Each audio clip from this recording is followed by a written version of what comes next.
3 methods of overthrowing or removing competitive authoritarian regime and their successes rate. Sanapinda mashoko anobuda apa kuona vachiti aiwa panengori ne3 aiwa nhano 3 dzingaonekwa kunzi aiwa ndo dzingakwanisa kubvisa vakomana vethe regime vari kuda kuramba vachitonga nokusingaperi, dzavauya vakaanalyza panapa nemapercentage azo. Sanapinda mashoko anobuda nyika panapa kuna vakomana veBBC Zimbabwe ndotiwa subscribe or like out on the bell icon.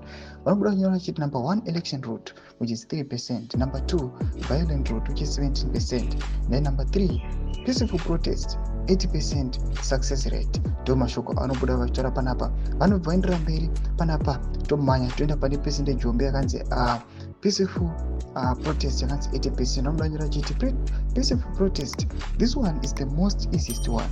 It has 80% of success rate. More than 10 countries have used it and it became successful. The route can attract a large number of participants. Women, old people, young people can participate on this one. You will need people who are disciplined in order to attain power.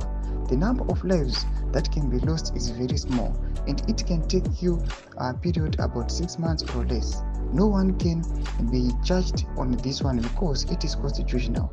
ZANU-PF knows better. That's why they don't want any protest in Zimbabwe. Mnangagwa will tell you to use guns against ZANU-PF because he knows that you will never win. Timber and other CCC members were arrested because the regime understands that peaceful protest is the only possible way to remove them from power. Thomas wanobuda nyuko panapa nakomana BBC vachiti aiwa the only way atinayo yekuresista panapa kutongorapa peaceful protest just because we cannot be charged. Vanhu havakwanisi kupiwa mhosva.